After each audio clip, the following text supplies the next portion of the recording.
Very good afternoon students. हमने gymnosperm कर लिया था और आज हम कर रहे हैं एंजियोस्पर्म। ये देखिए, अब आप इसको देख के आप क्या समझ रहे हैं? देखो, ये फ्लावर कितना एनर्जाइज है और कितना सुंदर है। तो जब हम एंजियोस्पर्म के बारे में एंजियोस्पर्म नाम जब पढ़ते हैं या सोचते हैं तो हमारे मन में सबसे पहले क्या आता है? Flower, beautiful flowers that are present on the plant. जो प्लांट के ऊपर जो ब्यूटीफुल फ्लावर्स जो नेचर में प्रेजेंट हैं, जो अपनी पूरी ब्यूटी जो दे रहे हैं नेचर के अंदर, वो कौन है? एंजियोस्पर्म्स हैं। स्मॉलेस्ट फ्लावर से लेके द लार्जेस्ट फ्लावर बियरिंग जितने भी हमारे पास प्लांट्स हैं, वो सब कौन सी कैटेगरी में आते हैं? एंजियोस्पर्म।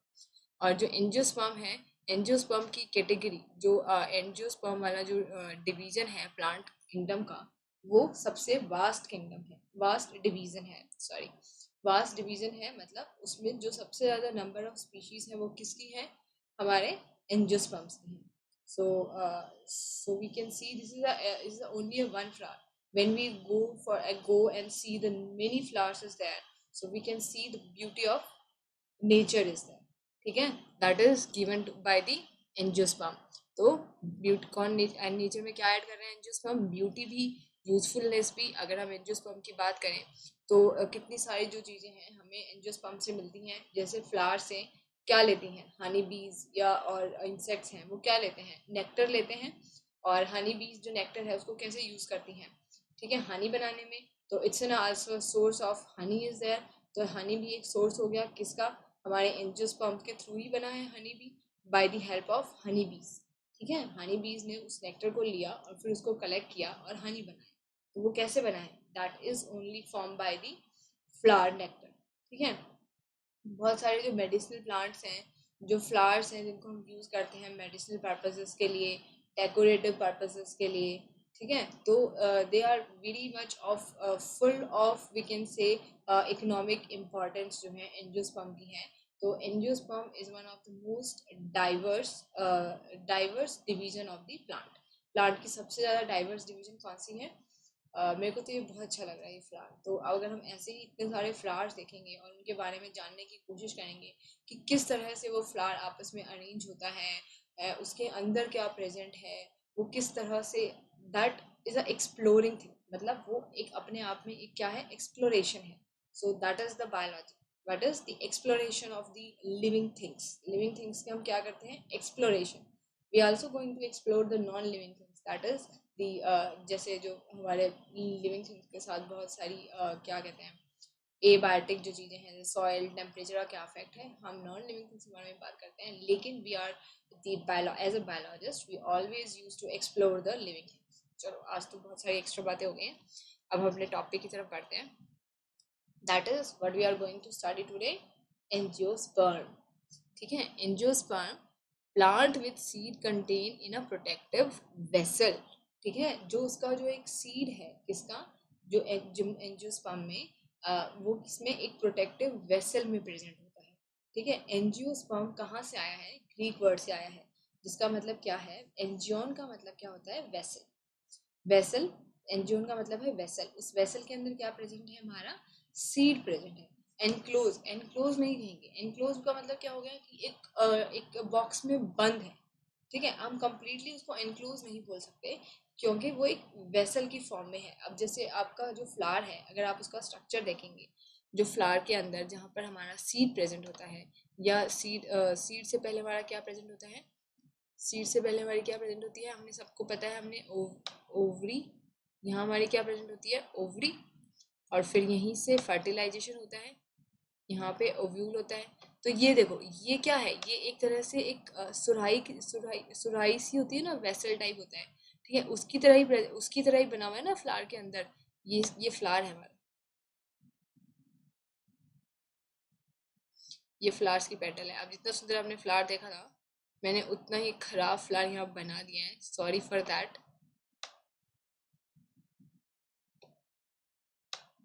ठीक है, तो यहाँ पर हमारा क्या है? सीड प्रेजेंट है, और ये सीड कहाँ है? वेसल के अंदर प्रेजेंट है। ठीक है, तो यहाँ से हमारा जो एंजियोस्पर्म का नाम आया है, ये किसने दिया था? It is coined by the German botanist Paul Hermann in 1646 in 1695 is that. ठीक है, ये उसका पूरा लाइफ टाइम है, जितना टाइम उसकी लाइफ स्पेन है। ठीक है। So called because the seeds in this class of plant are enclose, मतलब एक एनक्लोज कहने का मतलब ये है कि बिल्कुल एनक्लोज का मतलब वो एक प्रोटेक्टिव लेयर के अंदर प्रेजेंट है। जैसे जिम्नोस्पर्म में देखा था हमने, जिम्नोस्पर्म में क्या था, वो नेक्ड थे, मतलब दे आर नॉट इनक्लोज। जो सीड हैं वो बन भी जाते हैं, उसके बाद वो कहीं पे प्रोटेक्ट नहीं रहते हैं, ठीक है, किसी लेयर के अंदर नहीं रहते हैं। सो इन एंजियोस्पर्म में हम क्या कहेंगे, in angiosperm are the flowering plant, the pollen grain and ovules are develop in the specialized structure called flower. Angiosperm के अंदर एक इम्पॉर्टेंट स्ट्रक्चर होता है, जो क्या होता है, जो भी मैंने यहाँ बना, ये जो मैंने यहाँ भी बना दिया है, this is this is the flower. Very well, it's not that much good flower is there and not a complete flower also. Next, इसके जर्नल फीचर क्या है, एंजियोस्पर्म अभी मैंने बताया, that is exceptionally large group of the plant occurring in the wide range of habitat. Wide range of habitat मतलब ये हमें हर जगह देखने को मिलते हैं। जैसे जिम्नोस्पर्म जो है हमने देखा कि मेनली वो कैसे होते हैं, कॉनिफरस, मतलब टेम्परेट एरिया में या जो ठंड वाला एरिया है वहाँ पर ज़्यादा मिलते हैं कॉनिफरस, जिम्नोस्पर्म वाला जो पार्ट है, ठीक है। लेकिन जो एंजियोस्पर्म है वो आप खुद ही देख सकते हैं कि आपके आसपास कितने सारे फ्लावरिंग प्लांट्स हैं। फ्लावरिंग प्लांट जो है वो हर उसमें मिलते हैं, किसमें, वी कैन से इन वाटर में भी मिलते हैं, ठीक है। उसके बाद वो आर्कटिक रीजन में भी मिलते हैं, मतलब जहाँ पर बहुत ज़्यादा स्नो गिरती है आर्कटिक रीजन में, ठीक है। उसके बाद वो ट्रॉपिकल रीजन में भी मिलते हैं, जहाँ पर मतलब जो इक्वेटर, जो हमारी अर्थ है, ये हमारी जो अर्थ है, इसकी ये इक्वेटर लाइन होती है ना, ज्योग्राफी में पढ़ा है आपने, इस इक्वेटर के पास जितना भी जो एरिया है वो सारा क्या है, ट्रॉपिक, जहाँ पर सनलाइट क्या है कि जो बहुत ज़्यादा हाई इंटेंसिटी होती है, ठीक है, वो टॉपिक दिख रहा है। तो वहाँ पर भी बहुत ज़्यादा, वहाँ तो बहुत ज़्यादा एंजियोस्पर्म है। तो अब angiosperm more than 250,000 million species है, किसकी, जर्न एंजियोस्पर्म्स की जर्नल जो स्पीशीज़ हैं वो इससे भी ज़्यादा हैं। तो अब हम देख सकते हैं कि जो टोटल प्लांट का जो स्पीशीज़ हैं उसके अंदर एंजियोस्पर्म का कॉन्ट्रीब्यूशन कितना ज़्यादा है, ठीक है। अब इनका जो साइज है, जो स्मॉलेस्ट हमारे पास फ्लावर होता है दैट इज वॉल्फिया, वो भी एंजियोस्पर्म में प्रेजेंट है। And the tall tree eucalyptus, eucalyptus भी इसमें प्रेजेंट है, एंजियोस्पर्म में ही। हम देख सकते हैं like the flower is blooming in the Wolffia, जो ये ग्रीन कलर के हैं, they are that much of small कि ऐसा लगेगा कि हमने अपने हाथ पे क्या, हमने अपने हाथ के ऊपर जैसे कोई पाउडर फॉर्म में कुछ जैसे इट्स लाइक कि कुछ दानेदार सा होता है ना, इस तरह से आपने अपने हाथ में कुछ लिया हुआ है, इट्स अ कंप्लीट प्लांट। मतलब वो एक आपका छोटा सा, जो आपके दाल का जो दाना होता है ना, उससे भी थोड़ा और छोटा, इतना छोटा ये वॉल्फिया जो ये प्लांट होता है, ये होता है। तो it is the smallest flower. Smallest flower किसका होता है, वॉल्फिया का, ठीक है। And the tall tree eucalyptus, जो 100 मीटर से भी थोड़ा बड़ा होता है, वो किस में प्रेजेंट, वो भी किस में आता है, एंजियोस्पर्म में ही आता है। अब जो एंजियोस्पर्म है, they are dominating sporophytic phase. Angiosperm में क्या है, स्पोरोफिटिक फेज जो है वो किस क्या होता है, मतलब डोमिनेंट होता है। क्यों, क्योंकि जो आपका फ्लावर है, फ्लावर के अंदर आपका क्या लगा हुआ है, ओवरी, और जो पोलन ग्रेन्स हैं, जो आपके स्टेमन, जो मेल मेल गैमेटोफाइट है, उसके अंदर जो आपके पोलन पोलन ग्रेन्स है वो कहाँ बन रहे हैं, हमारे स्पोरोफाइट प्लांट के ऊपर ही बन रहे हैं। और जो हमारा फ्लावर है वो भी कहाँ बन रहा है, प्लांट के ऊपर ही बन रहा है, जो एक कंप्लीट, जिसके पास root shoot stem full develop, मतलब पूरा एक यूँ लगा लो राजा हो गया प्लांट्स का, है ना भाई। अब जैसे उसके पास तो सारी चीज़ें जो भी प्लांट्स के लिए इम्पोर्टेंट है, तो एंजियोस्पर्म की तरह, तो मतलब एक तरह से जो प्लांट्स का राजा हो गया भाई वो, ठीक है, उसके पास सब कुछ है। और उसके बाद उसके जो गैमेटोफाइट्स हैं उसी के ऊपर प्रेजेंट है, ठीक है। तो इसीलिए इसमें स्पोरोफिटिक फेज क्या हो जाएगी, डोमिनेंट हो जाएगी, क्योंकि ऑल ओवर द लाइफ जो है वो उसका प्लांट रहेगा, उस पर नए फ्लावर्स आएंगे, फिर हमारे पास सीड बन जाएगा, और फिर वो फ्लावर, और जो फ्रूट बन जाएगा, फ्रूट बनने के बाद राइप होने के बाद वो गिर जाएगा, पर वो प्लांट हमारा ऐसे का ऐसा ही खड़ा रहेगा। Like we can see in the mango, आपके हर साल वहाँ पर मैंगो लगते हैं, लेकिन आपका वो ट्री एक बार बड़ा हो गया है, धीरे धीरे वो फ्रूटिंग करने लग गया है, फ्रूट देने लग गया है, तो वो जो उसका स्पोरोफिटिक फेज है, जो वो स्पोरोफिटिक फेज का जो प्लांट है वो ऐसे का ऐसे ही रहेगा, ठीक है। तो वो इसलिए क्या है, डोमिनेटिंग फेज। अब जो जाइलम होते हैं किसके, एंजियोस्पर्म के, उनमें वेसल्स प्रेजेंट होते हैं, और फ्लोएम में कंपेनियन सेल। ये चीज़ें हमारी जिम्नोस्पर्म में प्रेजेंट नहीं होती हैं। ठीक है। वेसल्स जिम्नोस्पर्म में प्रेजेंट नहीं होते हैं जाइलम टिश्यू के अंदर। अब जो ओव्यूल है develop within the ovary of the carpel, जो ओवरी है उसके कार्पल में डेवलप करता है। अब हम ये ओवरी कार्पल ये सब देखेंगे जब हम इसके गैमेटोफिटिक स्ट्रक्चर के बारे में पढ़ेंगे प्लांट्स के। ठीक है, जैसे दैट इज अभी आप ये मैंगो आपके खाने के लिए तो नहीं है ना, देखने के लिए है। तो अगर आप इसको देखें अभी आप इसको खाते भी होंगे मैंगो को, तो आपके एक अंदर क्या आता है, सीड आता है। ठीक है, that seed is the ovule. वो ओव्यूल ही है जो फर्टिलाइज होने के बाद सीड बन गया है, और उसके बाहर फिर ये ओवरी की कवरिंग है जो हम खा रहे हैं। अब ये सोचिए खाना नहीं, मतलब ये सोचिए कि खाने छोड़ दो, अरे ये तो ओवरी खा रहे हैं।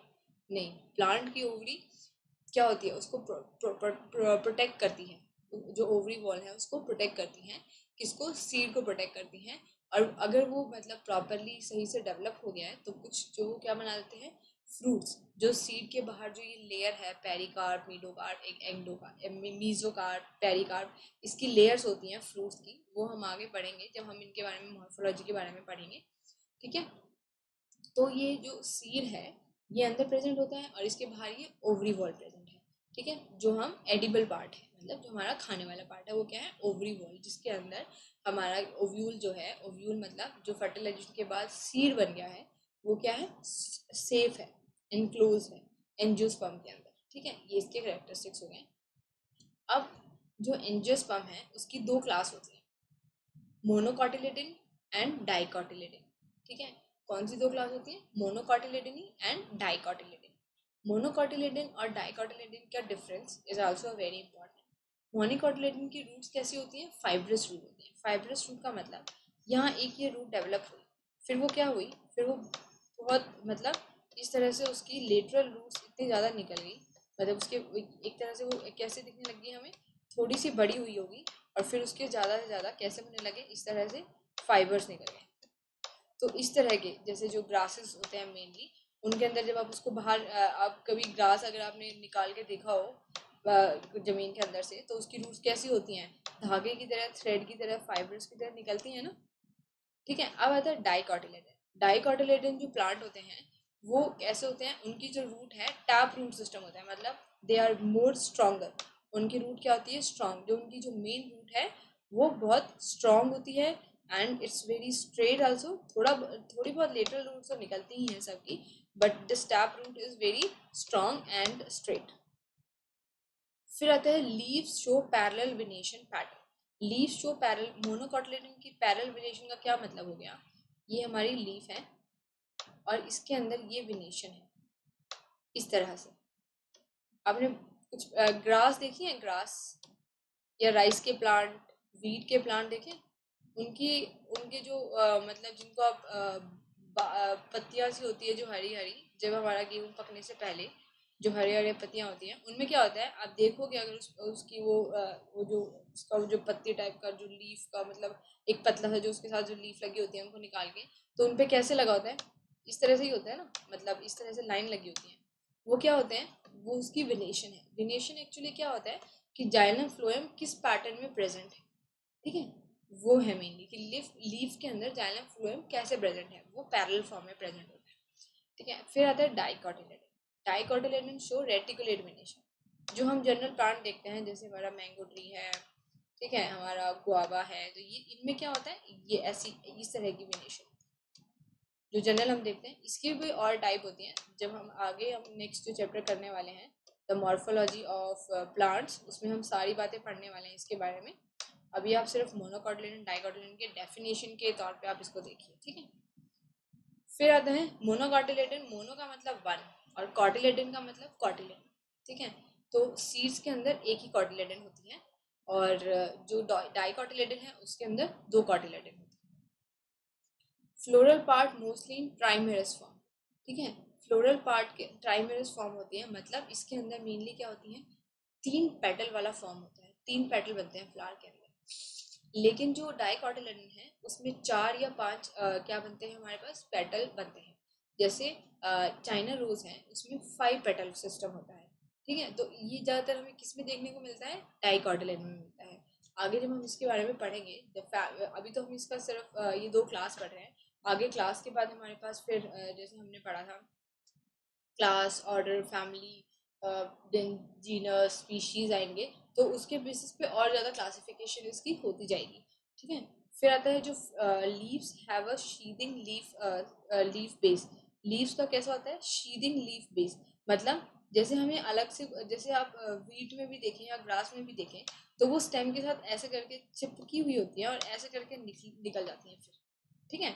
तो मतलब वो इस तरह से, जैसे ये हमारी स्टेम आ रही है ग्रास की, तो उसके साथ इस तरह से चिपक के और फिर ऐसे निकल जाएंगी, है ना। कुछ अलग से नहीं ऐसे जुड़ी होती हैं। लेकिन डाइकोटिलेडन में क्या होता है, जैसे ये हमारी स्टेम है और ये स्टेम के साथ क्या लगा होता है? पीटियोल। और ये पीटियोल के साथ ये क्या लगी होती है? हमारी लीफ। ये क्या है हमारा? ये है हमारा पीटियोल। ये क्या है हमारा? पीटियोल। और ये पीटियोल किस में होता है हमारा? It is present, this petiole is present into the dicotyledon. ये वाला जो पार्ट है स्टेम के साथ, एक पर्टिकुलर पार्ट के साथ लीफ अटैच होता है, ठीक है, उस पार्ट को हम क्या बोलते हैं? पीटियोल। ये किस में प्रेजेंट होता है? This is in dicotyledon. ठीक है। तो आज के लिए बस इतना ही कि मोनोकोटिलेडन, डाइकोटिलेडन का आप इसमें से प्रॉपरली अपने नोटबुक के अंदर लिखेंगे। आज का जो हमने पढ़ा है जितना भी, उसमें से आप मोनोकोटिलेडन और डाइकोटिलेडन का डिफरेंस अपने नोट्स के अंदर ऐड कर लीजिएगा। ठीक है। आगे फिर हम इसका जो फ्लावर है उसका स्ट्रक्चर और उसकी आगे डेवलपमेंट और इसकी लाइफ साइकिल के बारे में देखेंगे कि कैसे क्या प्रोसेस होता है। Thank you.